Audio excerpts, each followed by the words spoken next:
안녕하세요. 오늘도 사연살롱을 찾아주셔서 감사합니다. 저는 어렸을 적 부모님의 이혼으로 아버지의 밑에서 자랐어요. 혹시나 호랍이 밑에서 자란다고 놀림이라도 받을까. 아빠는 굉장히 저를 바르게 키우시려고 노력하셨고, 그 모습이 저에게도 많은 귀감이 되어 다가오기도 했어요. 엄마가 기억도 나지 않았지만 아빠는 본인과 안 맞아서 이혼을 한 것뿐이지 절대적으로 엄마가 나쁜 사람이라고 말을 하지 않았어요. 언제든 크면 꼭 봐도 된다며 오히려 마음을 편안하게 해주셨고, 언젠간 볼 수 있겠다 싶은 마음이었죠. 이혼을 해서 저에게 결핍을 준 것이 안타까우셨는지 아빠는 늘 밖에서 굳은 일도 마다하지 않는 분이셨어요. 아빠의 꿈은 제가 아무에게도 손가락질 받지 않고 뭐든 하고 싶은 것을 다 해주고 싶다고 하셨거든요. 그리고 제가 아빠 삶의 원동력이라고도 하셨죠.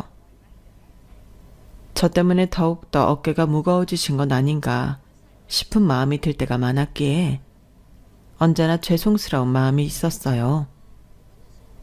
아빠, 너무 무리하는 거 아니야? 아니야. 이렇게 일을 해야 우리 딸 무시당하지 않고 살 수 있는 거야. 누가 무시를 한다고 그래. 이렇게 훌륭한 아빠 밑에서 자랐는데. 그래도 호래비 밑에서 컸으니까. 나중에 혹시라도 말이 나올까 그래. 그렇게 저를 위해서 산다고 하는 아빠. 그리고 늘 앞만 보고 살아온 아빠는 제가 고등학생이 되기 전 큰 꿈을 이루셨고, 그때부터 승승장구를 하기 시작했어요. 역시나 아빠가 왜 이렇게 노력해서 살아왔는지 알겠을 정도로 모든 사람들의 태도가 하나둘 바뀌기 시작했고, 이 모습을 보며 아빠의 행동들에 이해가 갔어요. 한편으론 이럴 때 엄마가 옆에 있었으면 얼마나 많이 기뻐하셨을까 싶은 마음에 쓸쓸하기도 했지만, 아빠가 엄마의 빈자리까지 모두 채워주셨기에 그런 마음은 조금 들다가 말았어요. 네가 고 사장 딸이구나? 어머, 어쩜 이렇게 고 사장은 딸을 잘 키웠대? 아, 안녕하세요. 아빠 도시락 가져다 드리려고 왔어요. 그래, 아빠가 안 먹어도 배부르다는데 왜 그런 줄 알겠다. 아주 똘똘하게 생겼어. 칭찬해 주셔서 감사합니다. 아빠 뵙고 가볼게요. 아빠는 부동산 임대 사업을 하셨고, 처음엔 그저 부동산만 하셨는데 엄마와 이혼 후 오히려 더 열심히 사셔야 한다며 밤낮으로 뛰시다가 이리저리 들어온 정보를 듣고 투자에 큰 성공을 하셨어요. 그야말로 인생 역전을 하시게 된 것이었죠. 아빠가 이렇게까지 하시면서 사셨던 것은 그때 당시만 해도 이혼 부부의 딸이라고 하면 뒤에서 늘 수군대기 바빴던 시절이었기 때문이었어요. 아직 결혼도 한참 남은 저에게 결혼할 때 혹시라도 안 좋은 소리라도 듣는 거 아니냐면서 벌써부터 걱정하시던 아빠였거든요. 모든 사람들이 다 그런 건 아니지만 내가 어느 정도 갖췄느냐에 따라서 상대방의 태도가 달라지는 거란다. 잘 봤지? 아빠, 나도 꼭 공부 열심히 해서 그 누구한테도 무시당하지 않을 거야. 아빠는 네가 그래도 인간 됨됨이가 됐기를 바래. 그런 건 돈 주고도 살 수 없거든. 그래도 아빠는 사람이 가진 위치보다도 됨됨이가 중요하다고 하신 분이셨어요. 아무래도 홀로 딸을 키워오며 맞아온 풍파들 때문인지 아빠는 본인만의 가치관이 뚜렷하신 분이었죠. 아빠의 영향을 받아 저 역시 인간 됨됨이를 먼저 보자라고 생각이 들었고, 그런 마음으로 대학교까지 졸업하여 취직을 했어요. 아빠의 교육관 때문인지 회사 동기 중 제일 착하지만 늘 뒤처지는 동기에게 참 마음이 쓰이더라고요. 제가 보기엔 나쁜 것이 하나도 없는 친구인 게 언제나 착하다고 무시받고 사람들에게 호구짓을 당하는 모습이 많이 보여 안쓰러운 존재였었죠. 여정 씨는 일 잘하고 똑 부러지니까 뭐 승진은 따놓은 당상이겠죠. 축하드릴게요. 에이, 아니에요. 승진은 무슨. 희수 씨가 승진할 수도 있는 거죠. 아직 모른대요. 제가요? 여정 씨가 봐서 아시잖아요. 전 아마 동기들 부장 달고 차장 달 때 그때 대리나 달까? 그런 말 마세요. 희수 씨가 너무 착하니까 프로젝트니 뭐니 다 양보하고 그래서 그런 거죠. 그래도 제 입속을 어떻게 대놓고 챙기겠어요. 전 이게 편해요. 회사에서도 늘 중요 프로젝트나 고가 점수를 줄 때 언제나 동기들을 먼저 챙기는 착한 동기가 어느 순간부터 스며들기 시작했고, 이런 사람이라면 인생을 함께해도 괜찮겠다는 생각이 들었어요. 그렇게 저흰 서로 챙겨주며 연인이 되었고 결혼을 약속하기에 이르렀어요. 홀로 절 키워온 아빠는 제가 결혼하고 싶다는 남자가 생겼다고 하자 당장 보자고 하며 가장 크게 좋아하시기도 하셨어요. 아유, 우리 딸이 어떤 남자를 데려오려나 했더니 이렇게 인물이 훤칠한 남자를 데리고 왔네. 희수씨 인사해. 희수씨 처음 보지? 진짜 회사에서 제일 착한 사람이야. 그래, 안 봐도 훤하다. 우리 딸이 좋아한다고 하면 내가 두 팔 벌려 환영이지. 환영하네. 감사합니다, 아버님. 이렇게 처음 뵙는데 벌써 가족처럼 잘해주시니까 몸둘 바를 모르겠네요. 우리 딸 진짜 내가 귀하게 키웠거든. 자네도 내 가족이 되는 거니까 앞으로 계속 귀하게 대해줄게. 아빠는 그렇게 첫 만남에 제 남자친구를 울려버리는 멘트를 하였고 본격적인 결혼식 준비를 하게 되었어요. 결혼식을 준비하면서 남자친구의 속내를 더 많이 알게 되었고 어느 정도 짐작은 했지만 남자친구 또한 살아온 환경이 평탄치만은 않았다고 했어요. 반복되는 시어머니의 재혼으로 힘든 나날들을 보냈고 지금은 홀로 계신 어머니를 모시고 있었거든요. 그런 어머니 때문이라도 본인이 꼭 성공해야 한다고 하는데 본인의 능력이 이것밖에 안 되니 늘 하루하루가 마음이 안 좋다고도 했어요. 그런 남자친구 옆에서 제가 꼭 힘이 되어주어야겠다는 생각이 들었고 남들이 무시하는 이 남자, 내가 꼭 멋진 남자로 만들어줘야겠다는 생각을 하면서 홀로 평강공주 스토리까지 생각했던 것 같아요. 옆에 이제 내가 있잖아. 어머님 모시는 거 같이 모셔보자. 내가 딸처럼 잘할게. 고마워. 우리 엄마가 아마 더 잘할 거야. 늘 딸이 있었으면 했거든. 나도 중간에서 잘할게. 당신 살아온 얘기를 들으니까 오히려 더 믿음이 간다. 어렸을 적 힘들었을 것 같은데 어쩜 그렇게 내색 없이 지금까지 살아올 수가 있었는지. 앞으로 우리 더 잘해보자. 모든 게 순조롭게 흘러간다고 생각했을 때 예상치 못하게 시어머니가 대뜸 브레이크를 걸었고 결혼을 준비하는 과정에서 감정이 많이 상하는 일이 발생하게 되었어요. 이 모든 게 선경지명이었음에도 그때는 철없이 남자친구만 생각한다면 뭐든지 헤쳐나갈 수 있을 거라 생각했죠. 아니, 예단 준비하고 혼수 진행하려면 진작에 만났어도 한참 전에 만났어야지. 니네 회사가 바쁘면 얼마나 바쁘다고 이제서야 연락을 해? 너도 참 굼뜨다. 보고 자란 게 있어야지. 네? 어머님, 그때 뵀을 때 예단이랑 혼수는 제 선에서 알아서 하라고 하지 않으셨나요? 그걸 그대로 믿었단 말이야? 그거야 그냥 지나가는 소리로 한 거고 당연히 나랑 상의를 해야지. 내가 네 시어머니 될 사람인데 너도 호래비 밑에서 자랐다고 이렇게 보고 배운 게 없는 거니? 아니요. 일단 사과드릴게요. 죄송합니다. 그런데 저희 아빠의 가르침까지 운운하시는 건 너무하세요. 얼씨구 하나밖에 없는 내 아들 채가면서 한다는 소리가 참나. 됐고 내 친구들은 며느리들한테 못 피고 가방에도 다 받았다고 하더라. 넌 여기에 더해서 보석까지 해줄 거지? 그래야 내 면이 서지. 저 희수 씨랑 딱 모은 선에서만 결혼하기로 했어요.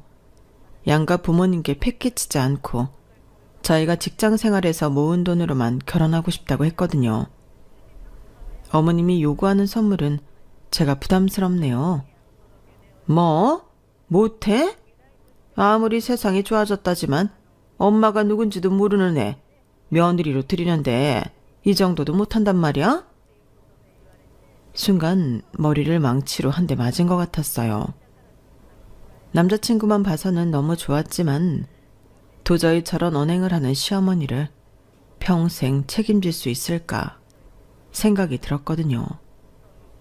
그날은 너무 경황도 없고 이런 말은 처음 들어봤던지라 어이가 없어서 맞받아칠 수가 없었고 전후 사정을 들은 남자친구는 저에게 미안하다고는 했지만 떨떠름했어요. 아, 엄마가 아들이 나 하나잖아. 그래서 그랬나 보다. 미안해. 근데 엄마도 속상해 하시긴 하더라. 나도 그날 많이 당황했어. 몇 번 만나 뵐 때 아무런 소리 없으셨잖아. 근데 갑자기 그러시니까 주변에서 많이들 자랑하시나 봐. 아무래도 엄마도 내가 아들 하나니까 그런 점에서 아쉬우신 거지. 아버님한테 얘기해서 혹시 어떻게 안 될까? 그래도 딸이 하나인데 결혼 준비는 도와주실 것 같은데. 그건 말이 안 되지. 아빠가 해주시겠다는 거 간신히 말리고 우리끼리 하기로 한 건데. 그래도 아버님이 하나밖에 없는 딸 결혼에 관여를 안 하신다면 너무 섭섭해하지 않으실까? 남자친구의 말이 황당하게 들렸어요. 이렇게 결혼식에 대해 회의감이 들 때쯤 아빠는 제 얼굴을 읽으셨는지 대뜸 통장 하나를 건네시더니 결혼 비용에 보태 쓰라고 하셨어요. 결혼할 때만큼은 제 힘으로 하고 싶었지만 아빠는 역시나 딸바보였어요. 그냥 써라. 아빠가 그래도 뭐 하나는 해줘야지. 너 하나 보고 여기까지 달려온 건데. 아빠, 결혼은 내 힘으로 해도 되는 건데 고마워. 희수랑 너랑 잘 사는 거 보여주면 그만이야. 아빠가 뒤에 있잖니. 희수도 아빠 아들처럼 생각하면서 살 거야. 그렇게 전념치 없게 아빠의 도움을 받아 결혼을 준비해 나갔고 아빠의 도움을 받은 것을 안 시어머니와 남자친구는 그때와는 전혀 다른 모습으로 절 대해주었어요. 남자친구야 원래도 잘해줬지만 그때를 이후로 조금 서먹했던 사이였거든요. 이런 모습들이 실망스러웠지만 그래도 남들 다 결혼을 준비하면서 싸운다고 하니 저에게도 하나의 에피소드겠거니라고 생각을 했어요. 그렇게 저희는 결혼을 했어요. 뭐? 일을 그만둬? 아니, 나한테 상의도 없이 이건 너무한 거 아니야? 아까 박 과장이 당신 사직서 냈다는데 나 진짜 어이가 없어서 어떻게 된 거야? 솔직히 적성에 안 맞았잖아. 내 위치 봐서 알 거고. 나 사업 좀 해보려고. 당신 같은 성격에 무슨 사업? 아이템이 있는 것도 아니잖아. 갑자기 왜 그래? 어? 결혼 후 얼마 지나지 않아 남편은 갑자기 회사를 퇴사했고 사업을 해보고 싶다고 했어요. 그 모습에 너무 충격을 받았지만 오히려 같이 살고 계시던 시어머니가 되려 남편을 응원하시더라고요. 얘, 뭘 그러니? 남자가 이렇게 포부가 있어야지. 너랑 결혼하고 잘 살아보려고 하는 건데 대단하지 않아? 아니, 그래도 이건 인생의 중요한 문제인데 같이 의논을 하고 결정을 했어야죠. 넌 그냥 응원만 해주면 된다. 너희가 아쉬운 집도 아니고. 솔직히 이제와 하는 말이지만 딱 딸 하나 있는 사돈어른이 우리 아들 나 몰라라 하겠어? 에이, 엄마, 무슨 말을. 엄마 말은 신경 쓰지 마.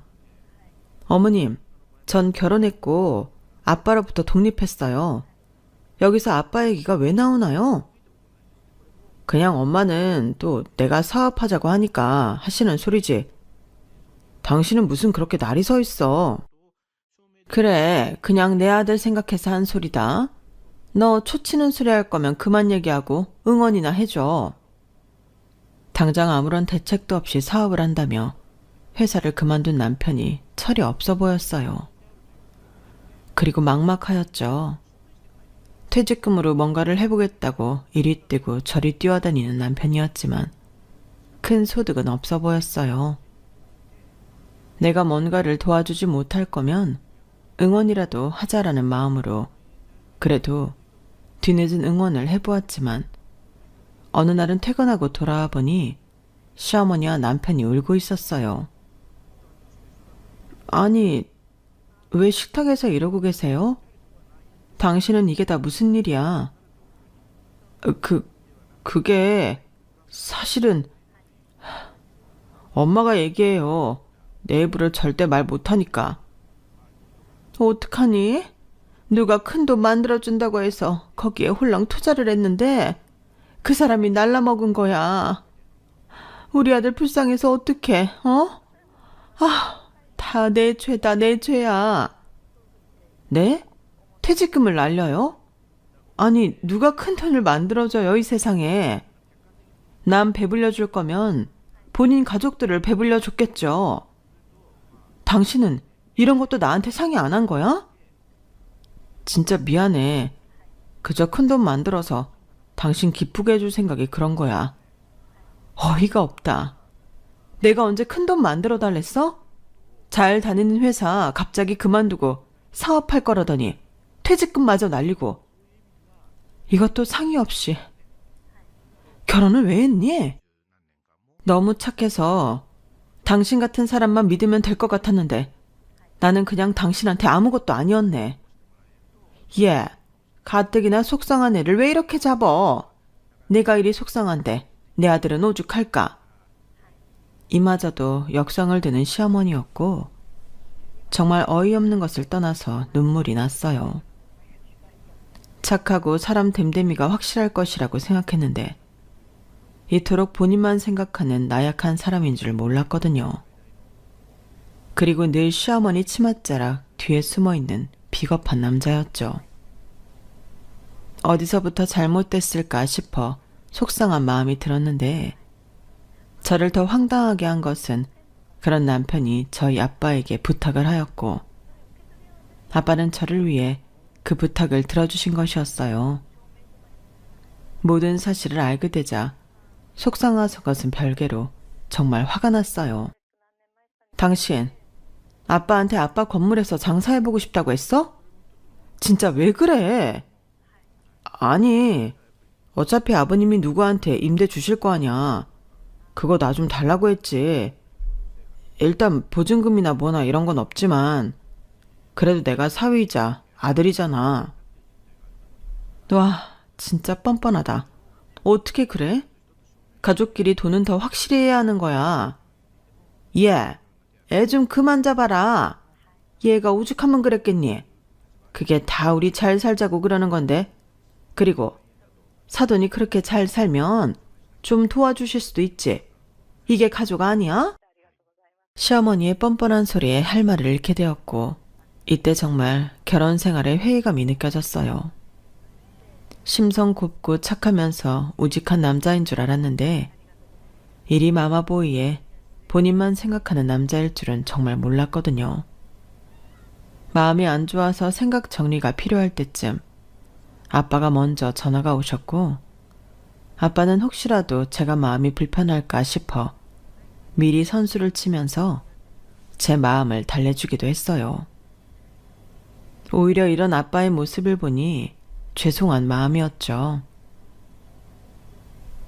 남자들 사업해보고 싶은 거 다 꿈이야.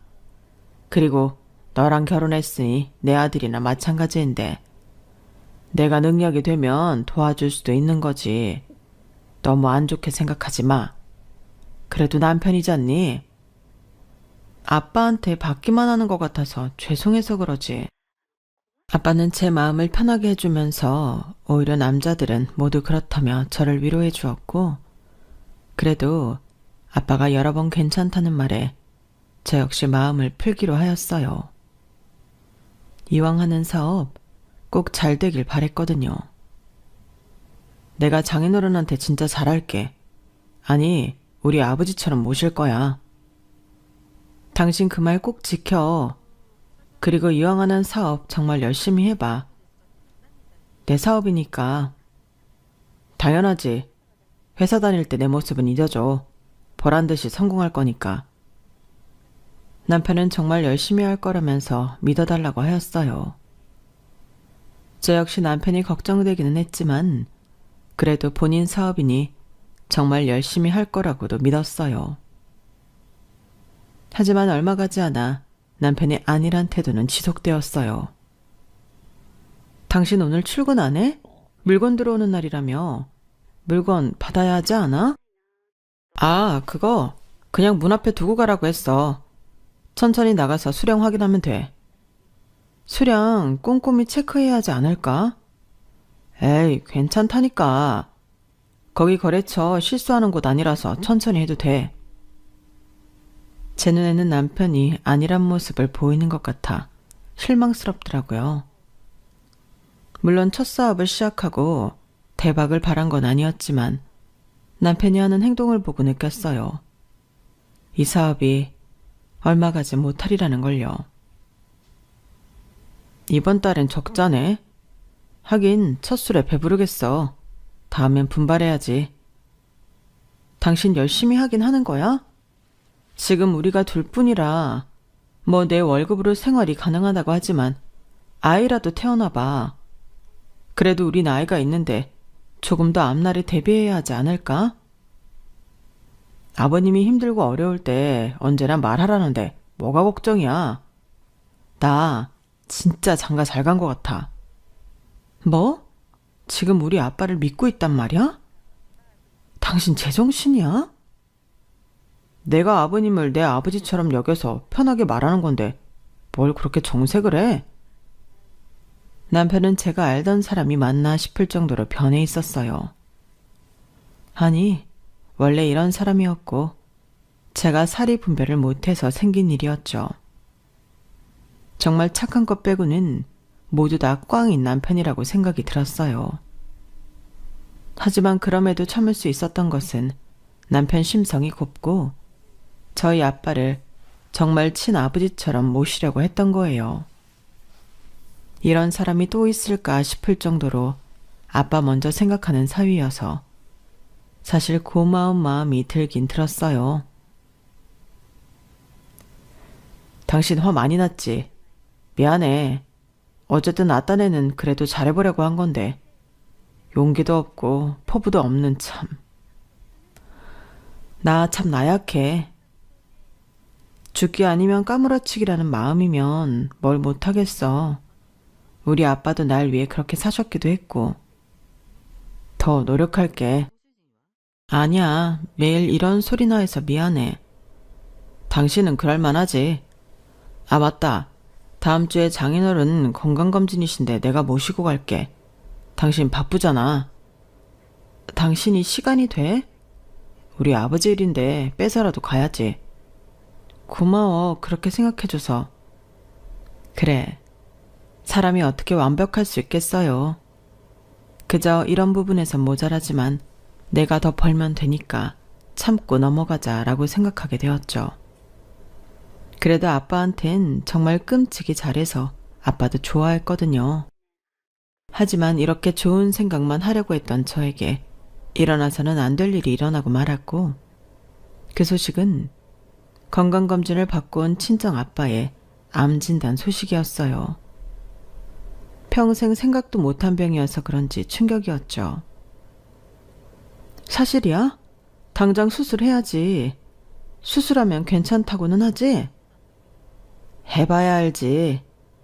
전이만 안 됐으면 좋겠다고 의사가 그러더라. 에이. 아빠 왜 이렇게 담담해? 난 어떡하라고. 무슨 일이 있어도 아빠는 건강해야 해. 너무 충격적이어서 그런지 아빠는 참 담담했고 그런 모습을 보는 게 오히려 마음이 안 좋았어요. 저에게 아빠는 큰 우주 같은 존재여서 그런지 전 더욱 마음이 안 좋았죠. 남편은 그런 저를 참 많이도 달래주며 위로해 주었죠. 내가 있잖아. 걱정 마. 아버님 금방 쾌차하실 거야. 병간호도 내가 할게. 에이, 아니야. 회사에 병간해야지. 아빠 수술하시고 항암하시려면 내가 있는 게 훨씬 나을 것 같아. 그래도 내가 같은 남자니까 아버님도 편하시지 않겠어? 내가 말했잖아. 장인어른이 아니라 아버지라고. 슬픈 와중에 남편은 저에게 큰 감동을 주었어요. 본인 아버지라고 생각한다고 하더니 이럴 때 이렇게 말해주니 너무 감동스러웠고 처음으로 결혼하길 잘했다고 생각이 들었어요. 시어머님도 본인 아들이 너무 착하다며 한껏 치켜 세워주시더라고요. 에휴, 사돈 어른 일은 참 안 됐다. 그래도 현대의학이 요즘 얼마나 좋니? 너무 걱정 마. 내 아들이라서가 아니라 얼마나 니네 아버지 걱정을 하는지 내가 다 감동이었어. 너 진짜 남편 잘 만났어. 네, 맞아요. 저도 이번 기회에 정말 놀랐어요. 희수 씨 다시 보이던걸요? 애가 너무 착해서 탈인 거지. 어쨌든 사돈 어른 건강은 너무 걱정 말고 이럴 때일수록 너는 네 몸 잘 챙겨. 네, 어머님. 제가 정신 똑바로 차려야죠. 그래도 희수 씨가 있어서 얼마나 든든한지 몰라요. 아빠의 건강이 어떻든 옆에서 든든한 서포트를 하기로 했고 제 뒤에서 아들처럼 응원하는 사위까지 있으니 아빠는 힘을 내실 거라고 생각했어요. 하지만 문제는 일주일도 가지 않아서 발생을 했어요. 아니, 나 지금 상가 사람들한테 얘기 듣고 왔는데 아버님 건물 넘어간다며? 그게 무슨 소리야? 건물이 넘어가다니. 다 대출이었다며. 사람들한테 소문 다 들었어. 근데 그마저도 경매에 넘어가니 어쩌니 말이 많던데? 아니, 너 얘기해봐라. 이게 사실이야? 아니요, 처음 듣는 소리예요. 무슨 소리야? 시침이 떼시겠다. 너 알고 있었잖아. 무슨 소린 줄 모르겠다니까. 네 애비가 지금 모든 걸 속이고 너 시집 보낸 거라 이 말이니? 빚쟁이였어? 아니요. 전 모르는 사실이에요. 와, 사람을 속여도 분수가 있지. 도저히 무슨 말인 줄 모르겠더라고요. 남편 말로는 남편이 임대하고 있는 아빠 건물이 경매에 넘어갈 지경이고 이것뿐만 아니라 아빠는 빚쟁이라고 했어요. 처음 듣는 소리인지라 너무 당황스러웠어요. 내일 장인어른한테 직접 물어봐야지. 아빠 몸도 안 좋으시잖아. 그리고 설사 그런다 한들 당신한테 돈 달라고 할까봐 그래? 너 아주 웃기는 애구나. 방귀 낀 놈이 성낸다더니 어디 내 아들한테 큰 소리야. 어머님, 그게 아니라 사실 그냥 들리는 소문만 듣고 이러는 거 저도 당황스러워서 그래요. 아빠 몸도 안 좋으신 게 이건 아니지 않나요? 몸이 좋던 안 좋던 나도 알 건 알아야겠다. 네 아빠 빚쟁이라는 게 얼마나 중요한 얘긴 줄 알아? 아빠 성격이 그렇다 한들 저한테 책임지게 하지 않으실 거고 만약 그런 일이 있다고 해도 당신은 말을 그렇게밖에 못하는 거야? 당연하지. 이게 내 인생에 얼마나 중요한 일인데 어이없네 진짜.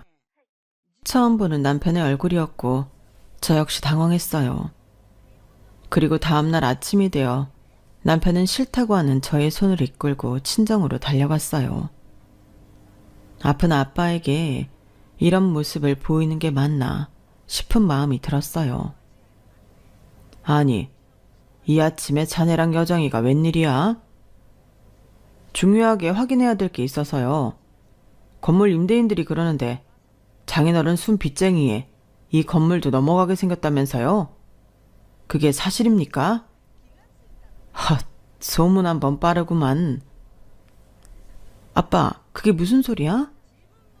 평생 투자만 해서 내가 이런 거 보는 눈은 탁월하다 싶었는데 내가 감이 많이 죽었나 봐. 무리하게 하다가 그만. 그럼 지금 다 빚이라는 거 맞는 거예요? 자네랑 여정이한테 어떻게 말을 해야 할까 싶었는데 오히려 잘 되었네. 아빠, 왜 숨겼어요? 나한테 털어놓지. 결혼해서 잘 사는 딸한테 부담 주기 싫었다. 가뜩이나 아파서도 부담인데. 진짜 가지가지 하시네요. 당신 우리 아빠한테 말버릇이 뭐야? 속은 건 나인데 왜 네가 발끈해? 남편은 친정아빠 앞에서 발끈하며 저에게 소리를 질렀고 그 모습을 보고 친정아빠도 많이 놀란 모습을 보였어요. 저 역시 남편의 본 모습이 원래 이런 모습이구나 싶은 게 씁쓸했어요. 당신 그렇게 우리 재산이 중요해? 당연하지. 솔직히 너희 집 재력 아니었으면 내가 왜 결혼했겠어? 지금 그 말 돈 때문에 했다는 소리야? 그래. 나처럼 능력 없는 놈이 비빌 데가 처가밖에 더 있냐? 우리 집이 잘 사는 것도 아니고. 원래 다들 이렇게 사는 거라고. 애초에 저희 집 재산을 보고 결혼을 했다는 말에 놀라서 입이 다물어지지 않았고 아빠 또한 화가 나셨는지 더 이상 말이 없으셨어요. 몸도 안 좋은 아빠에게 이런 모습을 보이는 건 아니다 싶어 남편을 끌고 집으로 오게 되었어요. 아니 뭐래? 진짜냐? 아니지? 엄마, 우리 새 됐어. 장인어른 투자 잘못해서 재산 날려먹고 암까지 걸려서 우리 골치 아프게 생겼다고. 당신 말 다 했어? 아유, 속았다 속았어. 아주 겉만 번지르르 해서는 그 모습에 속았다고. 어머님, 말씀이 지나치시네요. 지금 그 누구보다도 힘든 건 저희 친정 아버지세요. 근데 가족이 이럴 수가 있나요? 정말 앞뒤가 너무 다르네요. 가족 같은 소리 하네. 볼 게 있을 때나 가족이지. 그래, 우리가 미쳤다고 그 꼴을 봐?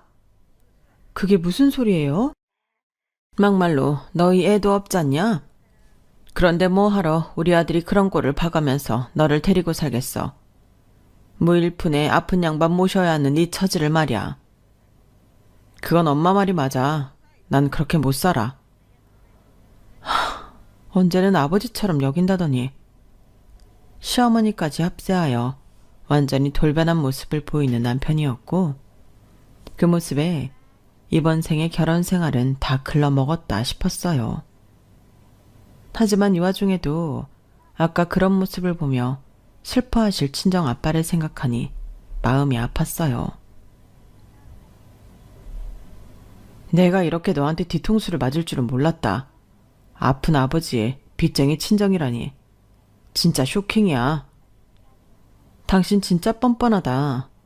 난 그래도 당신을 믿었는데 이렇게 돌변할 줄 몰랐어. 솔직히 암도 유전이라는데 재수없게 너도 그 병 유전 아니냐? 그래, 이런 거 다 찝찝했어. 참고로 너 우리 아들이랑 살고 싶으면 니네 친정아빠 수술하고 요양원에 넣든지 해라. 그리고 파산 신청 꼭 하고. 뭐라고요? 지금 말씀 다 하셨어요? 엄마 말이 맞아. 너 이 집에라도 붙어있고 싶으면 엄마 말대로 해. 제가 들은 말이 무슨 말인가 싶은 게 어처구니가 없었어요. 남편은 이혼당하고 싶지 않으면 지금 당장 친정과 손절을 한 뒤 아빠를 요양원에 넣으라고 하더라고요. 본인 입으로 이렇게 표현해가며 말하는 모습을 보니 남아있던 정마저 떨어졌어요. 10개 물속은 알아도 한 개의 사람 속은 모른다더니 그 말이 딱이구나. 네가 나랑 이혼하면 갈 데나 있어? 이제 친정도 없어질 텐데. 그나마 같이 산 정 때문에 이렇게라도 말해주는 거야. 네가 왜 제일 책임져? 이혼했으면 좋겠구만. 옆에서 이혼을 부추기는 시어머니와 저보고 선택을 하라는 남편을 보며 헛웃음이 나왔고 전 그 길로 가방을 싸서 집을 나왔어요. 그리고 곧장 마음이 아플 친정 아빠에게로 갔어요. 친정 아빠는 절 보시자 제가 올 줄 알았다는 얼굴을 하셨어요. 아빠, 죄송해요. 이런 모습 보여드려서. 아니다, 잘 왔어. 추웠지? 얼른 들어와라. 내가 미안하지. 아니, 그렇게 힘든 일이 있었으면 나한테 얘기를 했어야지. 혼자 해결하려고 하셨어요? 진짜 어쩌려고 그랬어. 사실을 얘기해주마. 울면서 아빠에게 얘기하는 저의 모습을 한참 바라보시다 아빠는 저에게 본인이 있었던 일을 얘기해 주셨고 그 일들은 정말 입을 다무지 못할 정도로 놀라운 이야기였어요. 그리고 그 이야기를 듣자마자 전 남편에게 이혼 소장을 보냈어요. 아주 깡 좋다. 이혼 소장이라니. 집 나가서 오히려 엄마는 좋대. 그러셔? 그래, 그러시겠지. 그리고 소송은 내가 걸어야지. 속은 게 난데.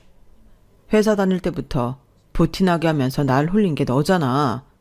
내가 미쳤지. 당신 인성이 이 정도 바닥일 줄 몰랐다. 솔직히 지금 너무 황당하지만 그래도 내가 참고 있는 거야. 엄마는 너랑 죽어도 이혼하라고 하는데 그래도 예정을 생각해서 봐줄게. 친정 손절해. 웃기고 있다. 내가 미쳤어? 널 선택하게. 네가 볼 게 뭐가 있다고. 너 지금 실수하는 거야. 실수는 네가 하고 있겠지. 막말로 그래. 우리 집 망했다고 쳐. 근데 너란 놈은 볼 게 뭐가 있다고 이렇게 배짱이니? 그래도 난 빚은 없잖아. 빚 없는 거 확실해? 우리 아빠한테 빚져서 사업했잖아. 임대도 공짜고. 그깟 푼돈 꿔준 걸로 더럽게 생색내네. 내가 장인어른 비위 맞춰준 건 어쩌고. 그래, 넌 이런 인간이야. 내가 진짜 사람을 잘못 봤지. 내 인생의 오점이다. 지금 네가 이렇게 나올 때가 아니야. 너야말로 정신 차려, 이 멍청아. 이혼 소송을 내고 남편을 처음 만난 날, 남편은 또다시 저에게 막말을 쏟아냈고 전 그 뚫린 입에서 얼마나 많은 막말이 나올지 경청했어요. 남편은 저에게 쌓인 게 많았는지 그동안 못했던 얘기를 꺼내며 막말을 하였죠. 그냥 니네 엄마가 원하는 이혼 해줄게. 잘 먹고 잘 살아봐. 아빠가 새신값은 꼭 주라셔. 빚지고 사는 거 싫다고. 새신값? 하, 그때 목욕탕 같이 갔을 때? 됐다. 벼룩에 간을 빼먹지. 그 돈 알뜰하게 모아서 수술비에나 보태. 이제 살기도 빡빡 하실 텐데. 누가 누굴 걱정해? 당신이? 건물 여러 채 있는 우리 아빠를 걱정해? 꿈에서 아직 못 태어났나 보네. 너희 아빠 이제 파산 신청하고 요양원 갈 길만 남았잖아. 아, 신청하면 못 가시려나? 헛소문에 이렇게 팔랑귀어가지고 네가 사업을 제대로 하겠니? 제 말에 남편은 표정을 구기기 시작했고 갑자기 뭔가 쎄한 얼굴을 했어요. 전 그 모습을 보자 저도 모르게 입꼬리가 올라가면서 통쾌한 마음이 들더라고요. 사람 앞일은 정말 모른다는 생각이 들기도 하였어요. 그게 무슨 소리야? 헛소리라니. 말 그대로야. 건물 임대인들 말 믿고 지금 우리 아빠를 쫄딱 망한 병든 노인 취급했겠다? 그래, 그게 딱 네 인성이지. 뭐 아니라는 거야? 그건 네가 알아봐. 어쨌든 네가 원하는 이혼 해줄 테니까 잘 먹고 잘 살아봐. 제대로 알아듣게 얘기해. 말 그대로야. 그리고 수요일 내에 가게는 빼도록 해. 이제 남인데 굳이 거기서 가게를 할 필요는 전혀 없잖니? 제 말에 남편은 무언가 잘못되어감을 인지했는지 저를 닥달하기 시작했어요. 그 모습이 어찌나 우스운지 참 가증스러웠고 전 그 자리를 박차고 나왔어요. 그리고 남편은 제 말이 참 의미심장했는지 임대인들을 찾아다니며 어떻게 된 일이냐고 따져 물었다고 하였어요. 참나, 그 말을 고지고대로 믿었슈? 그냥 우리도 지나가는 소리로 들은 말인데. 그렇게 무책임하시면 어떡해요? 전 사장님들 말이 사실인 줄 알았는데. 아니, 우리도 그냥 들은 소리니까 그렇게 얘기한 거죠. 여기 건물주가 빚 한 푼 없으면 좋은 거 아닌가요? 알고 보니 모든 사실은 이러했어요. 이 모든 계획은 아빠가 꾸민 일이었고 그 이유는 저희 시어머니와 남편이 한 얘기를 듣고 분에 못 이겨서 이 모든 일을 꾸몄다고 했어요. 시어머니와 남편은 가게에서 이런 대화를 했더라고요. 아버님이 암이시고 뭐 어찌저찌 해서 돌아가시기만 하면 아버님 재산은 다 내 거나 마찬가지야. 진짜 결혼 잘했지? 그럼 솔직히 걔 한부모 가정을 했을 때 마음에 안 들었는데 지 아빠가 통 크게 통장 준 거 보고 내가 이 집이다 싶었다니까. 돈 아니면 볼 게 뭐가 있니? 엄마는 이제 호강길만 걸으실 거예요. 그리고 여정이 비위 맞추면서 한두 푼씩 뽑아내면 그만이야. 여정이가 믿으니까. 우리 아들은 어쩜 이렇게 머리가 좋을까? 내가 진짜 아들 잘 낳았어. 지금 장인어른도 얼마나 나를 기특히 여기시는지 몰라. 고마워하신다니까. 그래, 그렇게 비위 잘 맞추면서 아들 노릇해. 그래야 너한테 떨어지는 게 한 푼이라도 더 있는 거니까. 이 얘기를 아빠는 남편의 가게에 깜짝 방문했을 때 문 밖에서 듣게 된 것이었고 남편의 가게를 찾아간 이유도 따로 있었어요. 그것은 알고 보니 위암 3기를 진단받으신 아빠가 동명이인이란 병원 측의 실수로 오진이라는 전화를 받게 되었던 것이었고 그 기쁨에 제일 먼저 아들 같은 사위에게 얘기를 해주고 싶어서 찾아가셨다고 한 것이었죠. 멍청한 남편과 시어머니는 그것도 모르고 아빠가 잘못되기를 바라면서 아빠 재산을 전부 몰수할 생각만 했던 것입니다. 이것에 격분한 저희 친정아빠는 입이 가장 가벼운 임대인에게 은근슬쩍 본인이 망했다는 식으로 얘기를 흘렸던 것이에요. 어머, 사장님이 웬일이세요? 아, 여전히 장사는 잘 되시네요. 저 음료 한 잔 주세요. 그냥 지나가는 길에 들렀습니다. 우리 사장님한테는 공짜로 드려야죠. 임대료도 안 올리시는데. 아, 참, 감사합니다. 참, 제 신세가 점점 처량해지네요. 나이 들어서 더 잘 살아야 할 텐데 말이에요. 무슨 일 있으세요? 안색도 안 좋으시고. 사실은 투자를 좀 잘못해서. 아, 아니에요. 내가 무슨 얘기를. 말씀해 보세요. 저랑 1, 2년 된 사이도 아니시고 제가 들어드릴게요. 그냥 사정이 많이 안 좋아요, 요새. 건물도 다 빚이고 갚아야 할 돈은 산더미고 몸은 아프고 참 우울하네요. 아니, 어쩌다 사장님 같은 분이?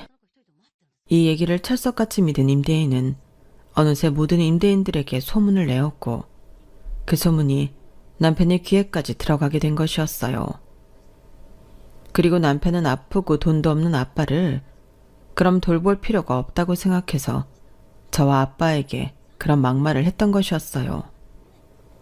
아빠에게 들었을 때 매우 놀라웠던 얘기였지만 역시나 아빠는 참 현명한 선택을 하신 것 같았고 저 역시 남편의 본성을 봐버렸기 때문에 미련이 하나도 남지 않는 결혼 생활이었어요. 이 모든 일을 알고 나서 남편은 저에게 처음과 같은 얼굴을 하며 빌었죠. 솔직히 돈에 원래 사람이 변하게 되는 거잖아. 나도 내가 이럴 줄 몰랐어. 미안해. 한 번만 용서해주면 안 될까? 용서? 이혼 당하기 싫으면 아픈 아빠 요양원에 넣고 인연 끊으라는 사람을 어떻게 용서해? 진짜 역겨워.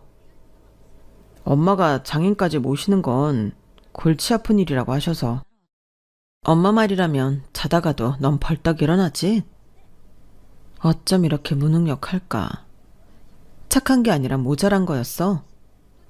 그래, 뭐든 좋아. 모자라든 착하든.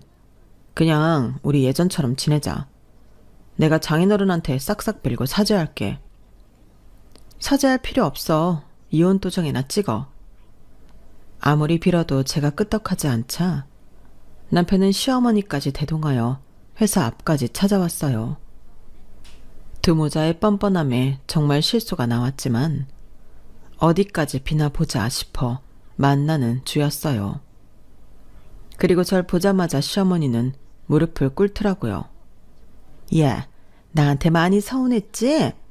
나도 참 마음은 고운 사람인데 온갖 풍파랑 역경을 다 겪으니까 사람이 변하는 거야. 한 번만 봐줘. 뭘 얼마나 풍파를 겪으셨다고 이러세요. 그리고 풍파를 겪으면 다 이래야 하나요? 정말 웃기네요. 이렇게 늙은 노인네가 비는데도 안 되겠니? 네가 원하면 분가해서 살아. 제가 이혼하는 이유는 어머님 때문도 있지만 이 사람의 이중인격이 가장 커요. 물론 어머님도 심하시지만 내가 사돈도 따로 만나 뵙고 다 사죄 드리마. 진짜 돈 앞엔 무섭네요. 어머님이 사과도 하신다고 하고. 우리 아들 불쌍한 애야. 평생 아빠 없이 커서 내가 잘못 가르쳐서 그렇다. 그러니까 착한 네가 이해해 주렴. 아니요. 한부모 가정에서 자랐다고 다 저러진 않죠. 저 이혼할 거예요. 너 내가 이렇게 무릎까지 꿇는데 이래야겠어? 미안하다고 하잖니? 돈 때문에 하는 사과 필요 없어요. 그래, 내가 어리석었어. 인정하마. 그러니까 인정하고 물러나세요. 정말 이럴래? 그동안 내가 했던 모든 잘못 다 사과할게. 시어머니는 재차 사과하시며 제 마음을 돌리려 애를 썼어요. 하지만 아빠가 망했다는 전제하에 진짜 얼굴들을 봐왔기 때문에 도저히 마음이 돌려지지 않았어요. 제 마음이 돌아서지 않자 저를 잃을 수 없었는지 남편은 아빠까지 만나며 빌고 또 빌었어요. 당장 가게 빼라는데 왜 찾아왔어? 장인어른, 어떻게 저희 사이가 이렇게 끝이 납니까? 그래도 제가 아들 같은 사위인데요. 한 번만 봐주세요. 그 아들이 내 뒤통수 치려고 대기 중이었지 않나. 이렇게 점잖게 끝내자고 할 때 끝내. 저 한 대 치시고 그냥 한 번만 봐주세요. 한 대 칠 가치도 없지. 내 딸이랑 사니까 모자라도 아들처럼 좋은 구석만 보려고 했는데 애초에 너 같은 놈은 걸러야 돼. 새로운 인간으로 태어날게요. 믿어주세요. 저 남자로서 약속 지킵니다. 그 나이에 아직도 지 엄마 치마폭에서 노는 너란 놈 말을 어떻게 믿어? 역시나 아빠도 절대 믿지 않았고 그렇게 저와 남편은 이혼 수순을 밟았어요. 남편이 끝까지 이혼을 해주지 않으려고 하는 바람에 결국은 소송까지 가게 되었고 혼인 기간이 오래되지 않아 저희는 그래도 나름 깔끔하게 이혼으로 마무리되었어요. 꼭 이렇게까지 해야겠어? 내가 이제 어떻게 살라고. 네 멋대로 회사 그만두고 사업한다고 일 벌린 건 너야. 맞다. 아빠가 가게 해준 건 그렇다 치고 사업할 때 도와주신 자금 언제 갚을 거야? 내가 당장 돈이 어딨어. 대리라도 띄어서 갚아야지. 안 그러면 채무 불이행으로 또 소송 걸 거야. 이렇게 해야겠어? 난 너만 믿고 살았는데 이제 와서 이렇게 가혹하게. 그때 니네 모자는 나한테 안 가혹했어? 그거는 나도 모르게 돈에 눈이 돌아서 그랬던 거야. 나 착한 사람인 거 다 알잖아. 그때는 내가 아니었어. 아니, 넌 착한 척하는 그냥 마마보이의 모자란 인간일 뿐이야. 불쌍한 척 그만해. 이젠 얼굴 보기도 싫으니까. 전 절대 남편의 사정을 봐주지 않았고 사업 시작 시 아빠가 빌려준 채무까지 모조리 다 받아내었어요. 남편은 어머님 집을 팔아서 결국엔 저희에게 빚까지 갚았고 그렇게 저희는 이혼이라는 결정을 짓고 막을 내렸어요. 남편은 가게도 결국 그만두고 이렇다 할 능력도 없었기 때문에 결국엔 백수로 전락하고 말았어요. 시어머니 또한 아들과 며느리만 믿고 있다가 졸지에 당장 생활비가 없어 건물 청소를 하는 신세가 되기도 했죠. 자존심이 대단하시고 끝까지 본인 아들이 최고라고 우겼던 사람이었는데 결국 돈 앞에는 참 장사가 없다는 것을 이번 일을 계기로 깨닫게 되었어요. 그리고 역시 핏줄은 못 속인다라는 것도 깨달았던 일화이기도 하고요. 왜 또 찾아와? 우리 다신 보지 말자고 했잖아. 당신 얼굴 보고 싶지도 않아. 미안해. 나 300만 원만 꿔주면 안 될까? 내가 부탁할 사람이 너밖에 없다. 있어도 당신한텐 절대 못 주지. 그러게 사람이 마음을 곱게 썼어야지. 속물적인 사람. 평생 반성하고 살길 바란다. 내가 내 목을 발로 찼지. 진짜 뼈저리게 미안하고 후회해. 돈만 좀 꺼주라. 그 시간에 아르바이트 한 개나 더 해. 한 달 뒤에 갚을게. 급해서 그래. 사채를 쓰던 네가 알아서 해. 왜 2년 끝난 나한테까지 찾아와서 그래? 너한텐 큰 돈 아니잖아. 웃긴다 진짜. 큰 돈 아니어도 당신한텐 줄 돈 없다고. 뻔뻔함도 정도껏 해. 나 진짜 그지야. 백반 사 먹을 돈도 없어서 엄마한테 타 쓰는 신세라니까. 나 같으면 아르바이트라도 하겠다. 진짜 한심 그 자체다 당신. 저한테 돈 꺼달라는 마지막 모습을 보이고 저흰 그것이 마지막이 되었어요. 들리는 소문에 모든 걸 다 접고 순천에 내려갔다고 했어요. 처음 소식을 듣고는 좋지 않은 마음이 들었지만 그것도 잠시였어요. 아무래도 다시 시작한다는 마음으로 갔는지 모르겠지만 전 그 일이 있고 난 후 오히려 아빠에게 더욱 효도를 하며 살고 있어요. 아빠보다 돈을 많이 벌지는 못하지만 옆에서 친구 같은 딸이 되고 있다고 자부해요. 요즘엔 그래도 여자친구분도 생기시고 저에 대한 걱정을 조금 내려놓으신 것 같아요. 저 역시 일에 더 몰두한 결과 승진도 하였고 과거의 아픔을 잊고 지내요. 그래도 제 선택이기에 후회 없이 지금부터라도 잘 살아보려고 해요. 사연을 들은 여러분들 역시 잊고 싶은 지난 과거가 있다면 훌훌 털어버리시고 현재를 향해 후회 없는 삶을 사셨으면 하는 바람이랍니다. 인생은 짧고 즐길 날도 짧은 것 같거든요. 제 글을 들어주셔서 감사드리고 좋은 하루 보내시길 바랄게요. 여러분, 사연 댓글에 응원과 현명한 조언 부탁드려요. 좋아요와 구독은 저에게 큰 힘이 됩니다. 오늘도 좋은 일 가득하세요.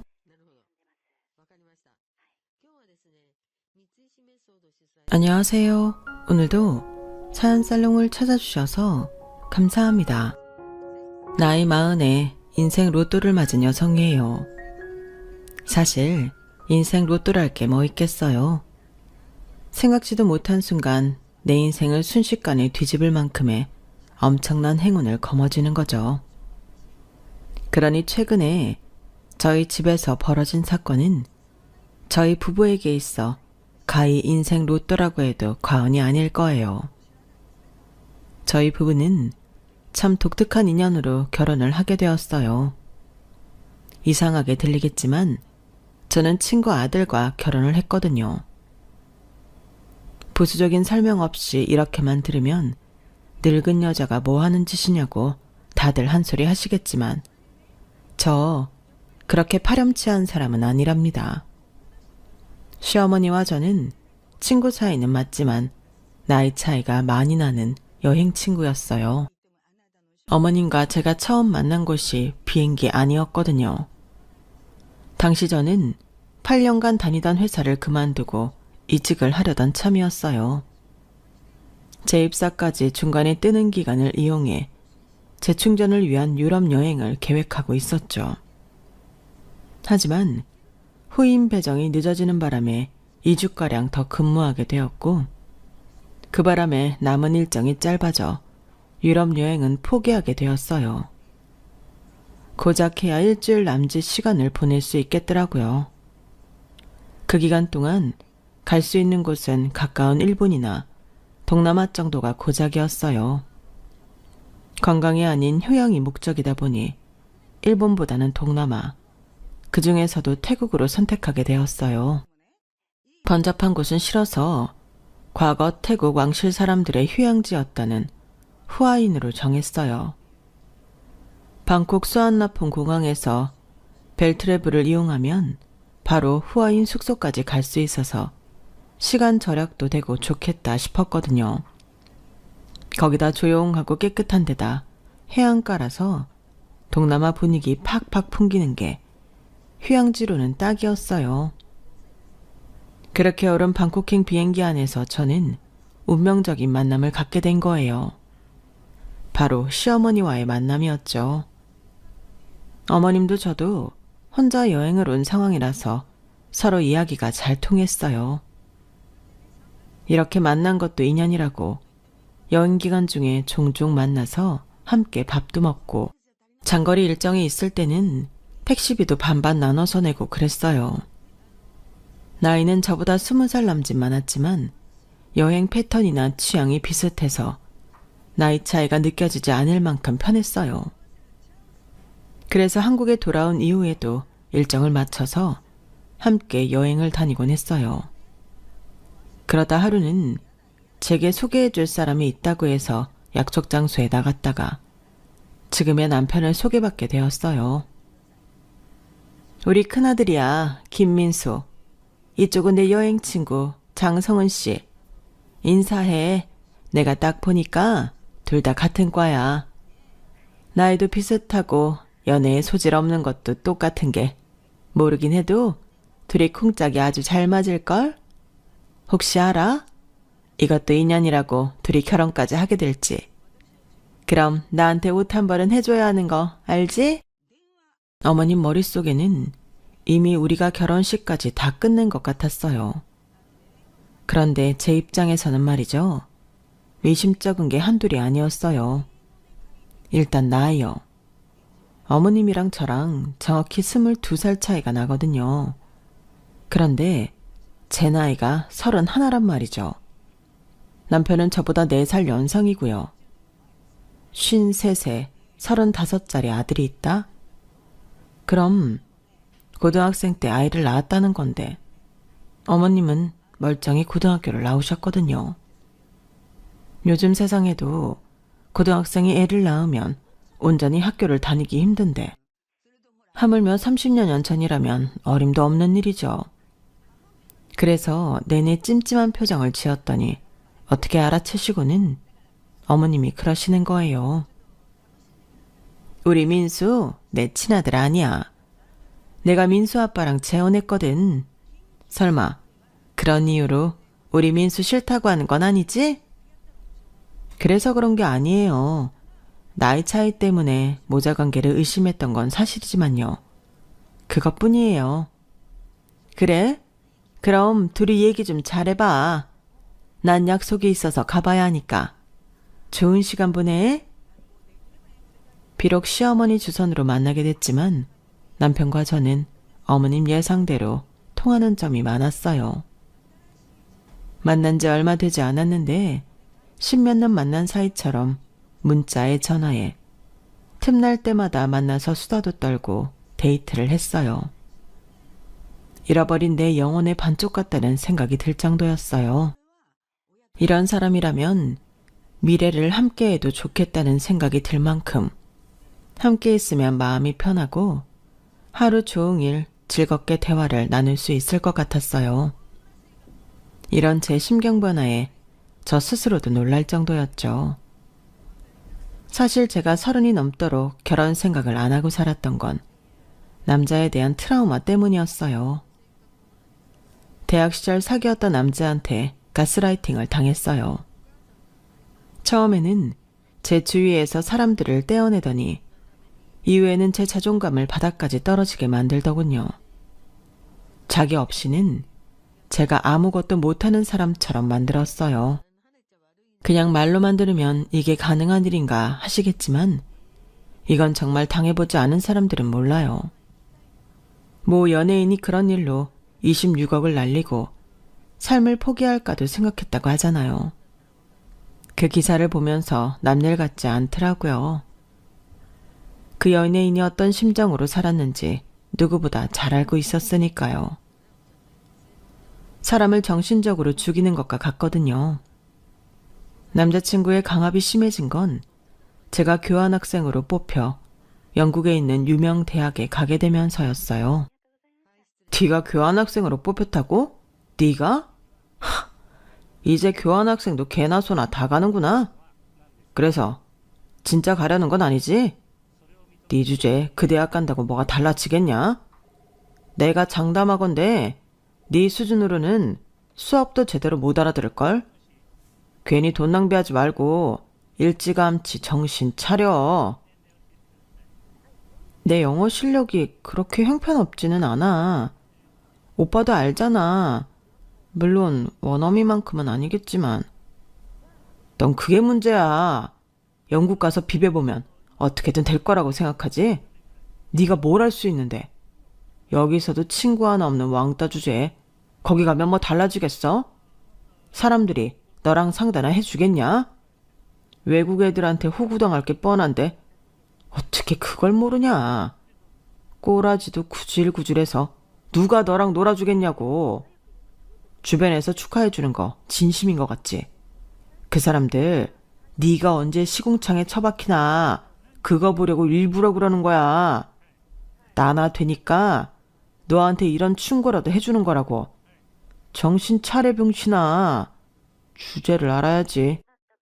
자기도 교환학생 신청을 했다가 떨어져서 더 저를 못살게 굴었다는 건 나중에야 알았어요. 결국 저는 교환학생 신청을 철회하고 한국에 남았어요. 그땐 아무리 발버둥 쳐도 진창 같은 상황에서 벗어날 수 없을 것만 같았어요. 아침에 눈을 뜨는 순간부터 제 일거수일투족을 남자친구한테 문자와 사진으로 보고하고 지시를 내리는 대로 움직였어요.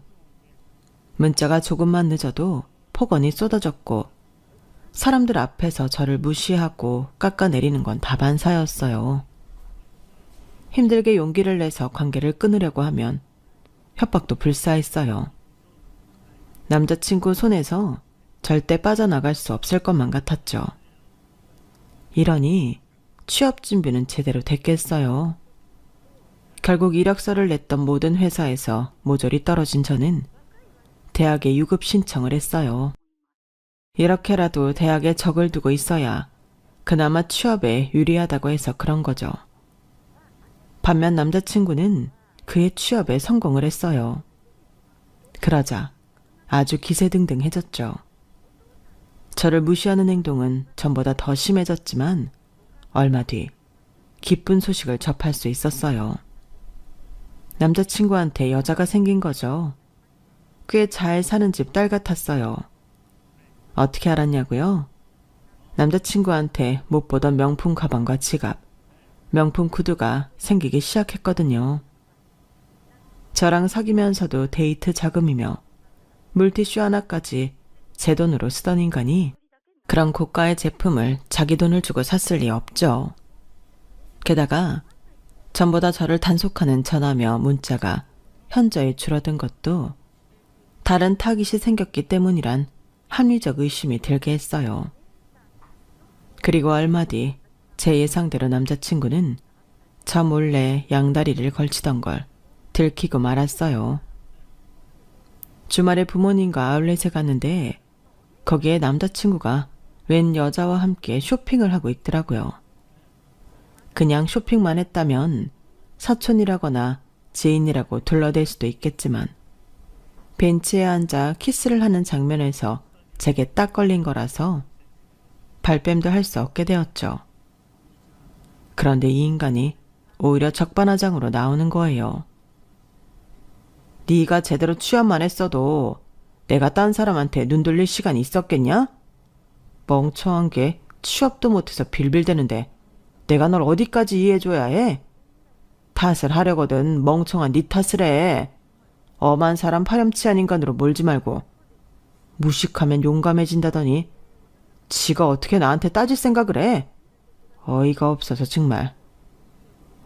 이 인간 논리대로라면 나라 팔아먹은 이완용도 애국자고 희대의 살인마 찰스 맨슨도 박애주의자라고 할 수 있을 거예요.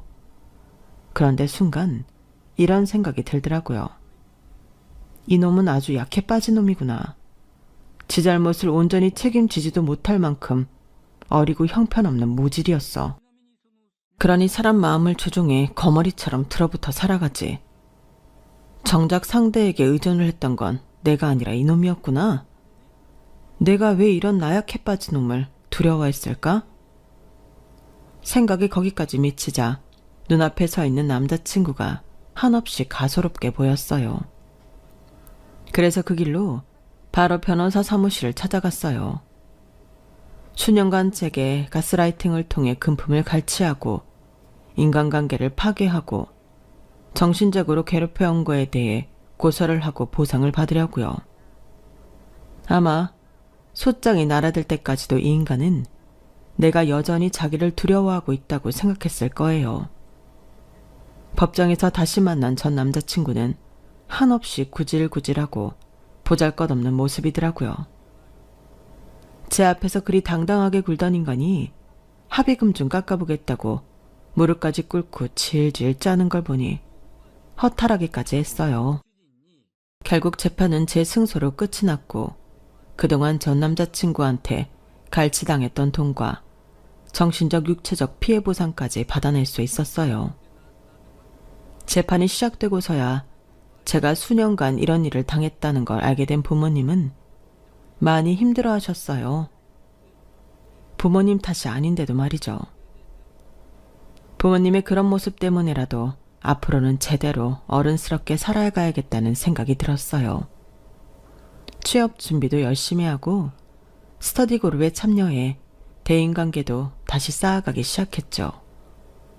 그리고 이듬해 저는 제 전공 분야에서 세 손가락 안에 드는 회사에 취직을 하게 됐어요. 저의 이런 과거를 아는 사람은 저희 부모님과 남편, 그리고 제 시어머니 뿐이에요. 제가 시어머니와 단기간에 금방 친해진 것도 서로 비슷한 경험이 있어서였거든요. 어머님의 첫 남편도 제 전 남자친구와 비슷한 인간이었으니까요. 민수 아빠랑 같이 산 건 꼴랑 3년이지만 내 인생의 남자는 민수 아빠뿐이야. 민수 아빠 만나기 전까지 내 인생은 진창이었거든. 아무것도 모르는 나이에 남자를 만나서 동거를 했는데 알고 보니 유부남이었더라고. 상간녀 소리까지 들어가며 머리채를 잡힌 채 길바닥에 내던져졌지. 나도 속은 건데 나도 정말 억울한데 사람들 눈에는 그저 남의 남자 뺏은 상간녀일 뿐이더라고. 그런데도 이 인간이 얼마나 당당했는지 알아? 내가 자기 같은 남자를 만난 건 다 내가 멍청해서 그랬다는 거야. 내가 잘나고 똑똑했으면 자기한테 당했겠냐고. 말도 안 되지. 그런데 이 인간이랑 살면서 하도 세뇌를 당하다 보니 나중에 모든 게 내 잘못이었나 하는 생각까지 하게 되더라고. 그 남자랑 헤어지고 나니까 수중에 남은 건 빚밖에 없더라. 내가 써서 만든 빚이면 아깝지도 않지. 난 그 인간이랑 살면서 속옷 한 장 사본 적이 없어. 집에서는 남자한테 눈 멀어서 집 나간 못된 딸년이 되어 있고 사회에서는 남의 남자 빼앗은 간통녀가 되어 있었어. 어디에도 발붙일 데가 없었는데 그때 나를 받아준 사람이 민수 아빠야. 그때 민수 아빠는 차별하고 혼자 식당을 운영하고 있었는데 내가 3일을 굶다가 도저히 못 참겠어서 무작정 들어가 밥을 시켜 먹었지. 다 먹고는 돈이 없다고 그랬더니 갈 데는 있냐고 묻더라. 고개를 저었더니 가게에 딸린 작은 방을 내주는 거야. 나를 뭘 믿고 방까지 내주냐고 물었더니 뭐라는 줄 아니? 꼭 내가 죽을 것 같았대. 어떻게든 살려서 밥값을 받을 테니 그때까지는 버티고 살라더라고. 그렇게 민수 아빠 가게에서 일을 시작했고 그러다 눈이 맞은 거지 뭐. 비행기 안에서 처음 만나 함께 낯선 여행지를 돌아다니던 어머님은 제게 당신의 치부를 가감없이 드러내셨어요. 어머님의 솔직한 고백에 저 역시 지금껏 친한 친구에게조차도 말하지 못했던 과거를 털어놓을 수 있었고요. 서로의 아픔을 공유하는 사이다 보니 다른 집 고부관계랑 다르게 어머님과 제 사이가 각별할 수 있었던 것 같아요. 동지애를 느끼게 됐으니까요. 어머님과의 사이는 앞서 말한 것처럼 친구같이 돈독한 사이였지만 두 시동생들과는 그렇지 못했어요. 시동생들은 쌍둥이였는데 어머님 밑에서 어떻게 저런 인간들이 나왔을까 싶을 정도로 개차반이었어요. 큰 시동생은 입만 열었다 하면 거짓말을 하는데 여차하면 사기 전과로 별 두세 개 다는 건 일도 아니겠다 싶었죠. 작은 시동생은 잔머리를 너무 굴려요. 제가 보기에 머리가 그닥 좋아 보이지는 않는데 어떻게든 사람을 이용해 먹으려고 어설픈 수작을 부린다니까요. 제 남편은 그런 동생의 속내를 알면서도 무던히 속아주더라고요. 처음엔 동생들한테 당하기만 하는 남편이 답답하고 안타깝기만 했는데 자기만 남편 상황을 따져볼 때 그럴 수밖에 없었을 거라는 생각이 들어 무던히 넘기려고 노력했어요. 사실 그렇잖아요. 아버지도 돌아가시고 안 계신 와중에 새 어머니와 의붓현재랑 함께 살려면 오죽 눈치가 보였겠어요. 아무리 어머님이 제 남편을 예뻐하신다고 해도 친자식들보다 예뻐했겠어요. 물론 평소 어머님 행동을 보면 새엄마라고 다 팥쥐 엄마 같지는 않다는 걸 알 수 있지만요. 아버님이 하시던 식당을 이어받은 어머님은 특유의 유쾌한 성격과 사업수단으로 아버님이 하시던 때보다 훨씬 번창시켰어요. 언제 가봐도 그 큰 홀이 손님들로 가득 차 있을 정도로요. 어머님은 일을 할 때면 덩치 큰 장정들보다도 더 힘을 쓰며 무서울 정도로 열심히 일을 하셨는데 그럴 수 있는 힘의 원천이 여행이라고 하셨어요. 게다가 전 남자친구한테 빠져나온 뒤 여행을 다니며 심리적인 안정을 찾은 것과 비슷했죠. 결혼 후에도 가끔씩 어머님이랑 둘이 여행을 다니곤 했는데 솔직히 남편한테 말 못하는 것도 스스럼 없이 털어놓을 수가 있어서 편했어요. 속 깊은 남편의 마음 터놓고 지내는 시어머니까지 결혼 생활이 이렇게 편해도 되나 생각하던 어느 날 생각지도 못한 날벼락이 떨어진 거예요. 네? 저희 어머님이 쓰러지셨다고요? 지금 어디 병원에 계세요? 점심을 먹고 막 자리에 복귀했는데 어머님 가게에서 전화가 온 거예요. 어머님이 주방에서 쓰러졌다고요. 전화 끊자마자 회사에 반차를 내고 병원으로 달려갔어요. 가보니 어머님은 이미 의식을 차린 상태더라고요. 별일이 아닌데 실장이 너한테 전화한 모양이네. 난 괜찮으니까 걱정 말고 돌아가. 온 김에 링거나 맞고 갈 거야. 어머님, 그러지 마시고 기왕 입원한 김에 건강검진 한번 받아보세요. 어머니 벌써 올해 들어 2번이나 쓰러지셨어요. 매번 별거 아니라고 하시지만 아닌 게 아니라고요. 얘는 내가 나이가 몇인데 벌써부터 건강 걱정이니? 나 아직 88에 환갑도 안 된 사람한테 무슨. 병에 걸려 쓰러지고 난 다음에 늦는다고요. 검사에서 이상 없다고 하면 좋은 거고 혹시 뭐라도 나오면 바로 치료하면 되잖아요. 악착같이 돈 버시면서 어머님 위에 그 정도도 못 쓰세요? 돈 아까워 그러시는 거면 저희가 낼게요. 저희 어머님이 겉으로 보기에는 건강해 보여도 1년에 한두 번 엄청 앓고 지나는 걸 보면 그리 건강 체질은 아닌 것 같았어요. 올해 들어 벌써 2번째 쓰러지신 거라서 특히 걱정이 되더라고요. 그래서 이번만큼은 어떻게든 건강검진을 받게 하고 싶었어요. 알았다, 알았어. 누가 보면 네가 내 시어머니인 줄 알겠다. 며느리 눈치 보여서 내가 건강검진 받는다. 됐지? 어머님은 제 닥달에 못 이겨 생애 처음 건강검진을 받으셨어요. 그런데 생각지도 못한 결과가 나오고 만 거예요. 네? 내가 췌장암이라고요? 혹시 다른 사람 거랑 결과지가 바뀐 거 아닌가요? 아니, 난 멀쩡한데? 아픈 데도 없고 밥도 잘 먹고 가끔 소화가 안 되긴 하지만 그거야 가게일로 신경을 쓰니까. 그럼 수술 받아야 되나요? 가게를 오래 비울 수는 없는데 큰일이네. 어머님은 당신 몸 걱정보다도 가게 걱정을 먼저 하셨어요. 그런데 의사의 한마디에 그대로 굳어버리셨어요. 수술은 안 하실 겁니다. 현재 상황에서는 저희가 해드릴 수 있는 게 없거든요. 그 말은 가망이 없다는 건가요? 수술도 못할 정도로? 죄송합니다. 그제야 상황의 심각성을 깨달은 어머님과 우리 부부는 아무 말도 할 수 없었어요. 그저 머릿속이 하얘져서 뭘 어떻게 해야 할지 감도 잡지 못했어요. 그렇게 멀쩡하던 어머님이 무너져 내린 건 순식간이었어요. 병명을 몰랐을 때는 식사도 잘 하시고 누구보다 건강해 보이셨는데 막상 병명을 알고부터는 제대로 드시지도 못하고 얼굴에 병색이 완연해졌거든요. 결국 얼마 안 가 가게에도 정리하고 병원에 입원을 하셨어요.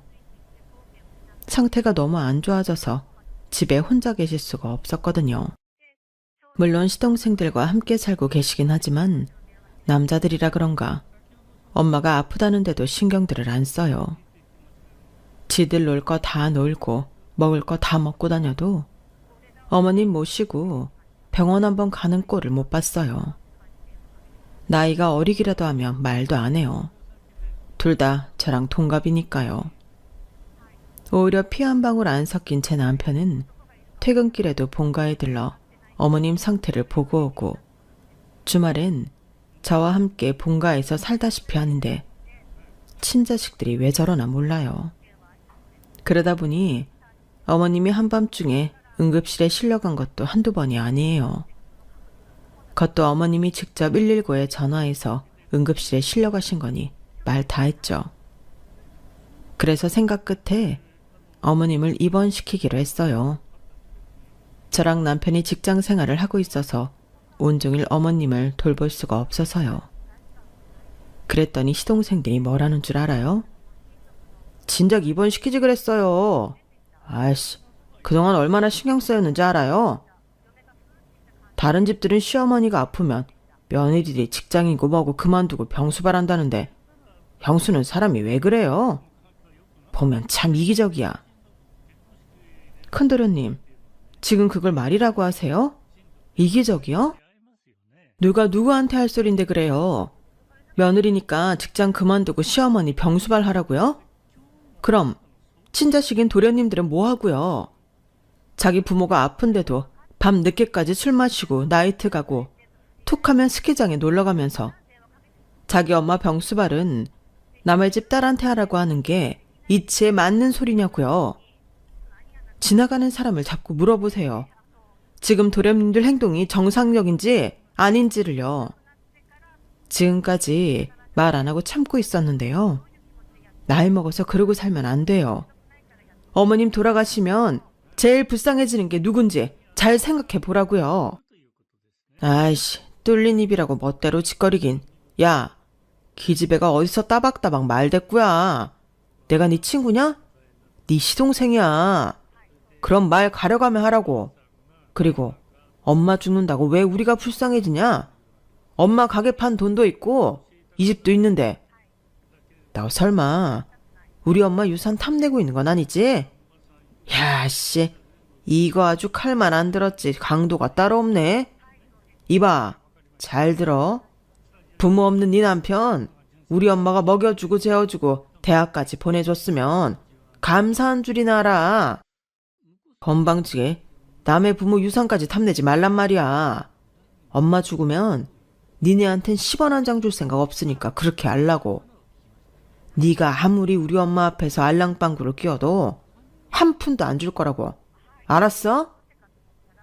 시동생은 벌써부터 부모 유산 챙길 생각만 하고 있더라고요. 둘째 시동생은 어떠냐고요? 그놈이 그놈이죠 뭐. 어머님이 두 눈 시퍼렇게 뜨고 살아계신데도 어머님 유산 받아서 사업할 생각부터 하고 있더라고요.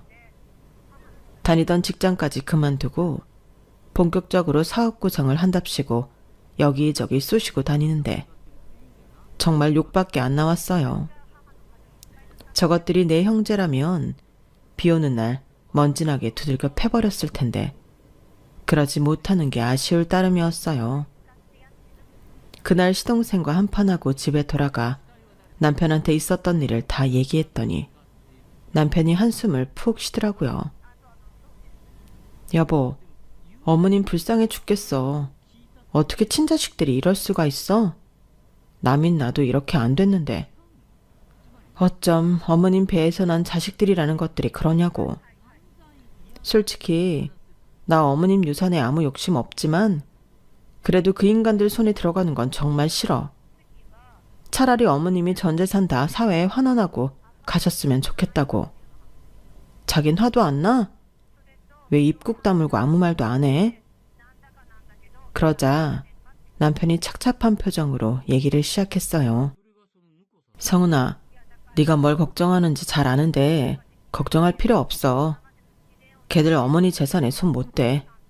내가 그렇게 놔두지 않을 거니까. 그때까지만 해도 남편 말을 곧이 듣지 않았어요.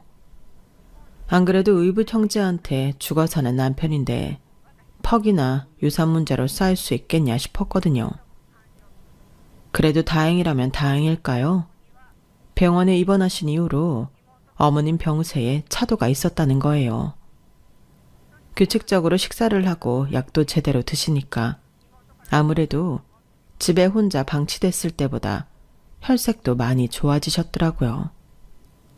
그렇다고 병원에 계속 있을 수는 없었어요. 대학병원이 워낙 환자가 넘쳐나는 곳이라서 병원 측에서는 자꾸 요양병원으로 옮기라고 했거든요. 어차피 치료도 불가능하고 수술은 더더욱 안 되는 상황이니 환자 관리만 해주는 요양병원이 저희 어머님한테는 더 잘 맞는다면서요. 그래서 결국 요양병원으로 옮기게 되었어요. 어머님과 같은 방을 쓰시는 아주머니는 유방암 말기 환자인데 성격이 밝고 상냥한 분이시라서 어머님과 금방 친해지셨어요. 제가 병원에 갈 때마다 병실 밖에서 두 분 웃음소리를 자주 들을 정도로 친구 같은 분위기였죠. 병마와 싸우면서 의지할 수 있는 친구가 있다는 것만큼 큰 힘이 되는 게 또 있을까요? 그래서 두 분이 오래오래 서로 힘을 받으며 병마와 싸워가시기를 바랐어요. 그런데 그런 바람이 산산이 부서지고 만 거예요.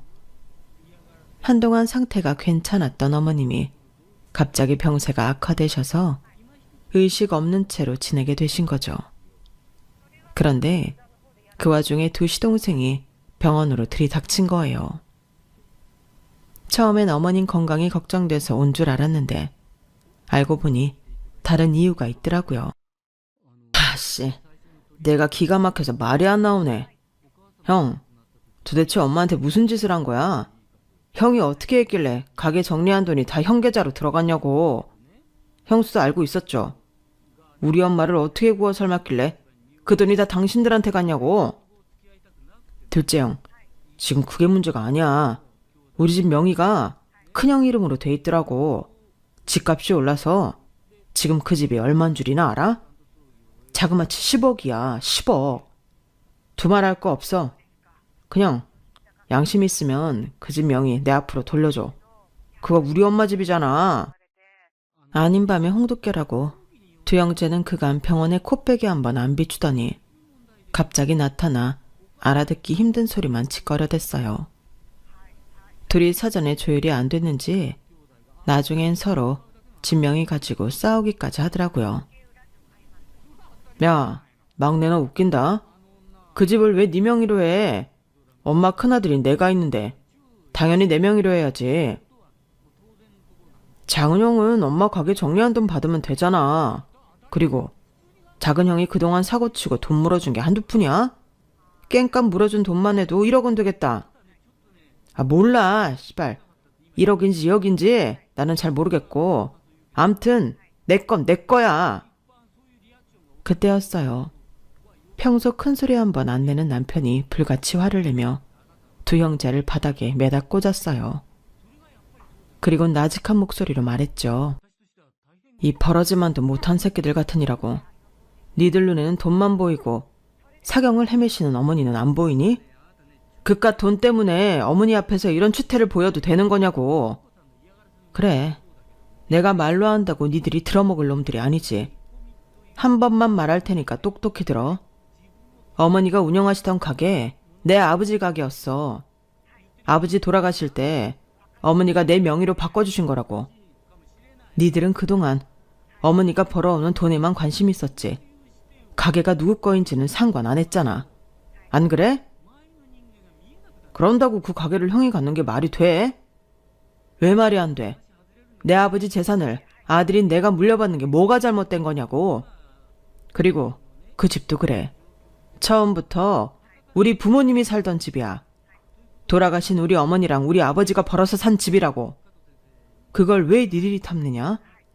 이날 이때까지 내 부모님 집에서 먹고 자고 살았으면 됐지. 뭘 더 바라냐고. 억울하면 법적으로 대응해. 어차피 니들한테는 한 푼도 돌아가지 않겠지만. 제 남편 말에 두 형제는 씩씩거리며 흥분을 했어요. 욕설을 퍼부으며 말이죠. 그러자 앞 병상에 누워 계시던 환자분이 혀를 차며 그러시는 거예요. 인겁을 두르고 어쩜 저러나 몰라. 내가 그 집 어머니한테 물어보니 두 아들하고 금순 씨는 피 한 방울 안 섞인 남이던데 그간 키워주는 애를 이렇게 갚나? 네? 아주머님 지금 뭐라고 하셨어요? 남이라뇨? 며느리도 몰랐어? 에휴, 딱한 사람. 지금까지 혼자 가슴에 품고 살았구만. 그래도 그나들은 알고 있었지? 그러자 남편이 조용히 고개를 끄덕였어요. 금순씨 첫 남편이 천하의 망나니 같은 놈이었다잖아. 유부남인 주제에 총각인 척해선 금순씨랑 살다 본처한테 걸려서 둘이 헤어진 거고. 그랬으면 그걸로 끝냈어야지. 지 죽을 때 돼선 전부인 사이에서 난 쌍둥이 아들을 금순씨한테 맡기곤 사라질 건 또 뭐냐고. 그 집 시아버지가 부처님 가운데 토막 같은 사람이라서 그 애들까지 다 받아주고 자식처럼 키웠다던데 다들 몰랐어? 한마디로 그쪽 둘은 이 집안 사람들이랑 피 한 방울 안 섞인 남남이란 얘기야. 그런데 여기가 어디라고 와서는 가게판 돈 내놔라, 집 내놔라 개소리를 짓거려. 배은망덕하게 시리.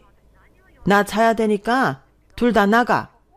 안 그럼 보안 직원 불러서 내쫓을 거야. 아이고, 불쌍한 금순씨. 남의 자식 키워준 덕은 없다더니 그 고생을 하고 남의 자식들 키워준 대가가 고작 이거라니. 에휴, 지겨워. 아주머니는 이불을 얼굴까지 푹 덮으셨어요. 이불이 들썩거리는 걸 보니 울고 계신 것 같더라고요.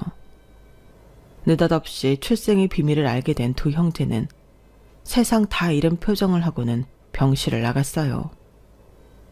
다행히 저희 어머님은 이틀 뒤 의식을 차리셨고 기력도 많이 회복하셨어요.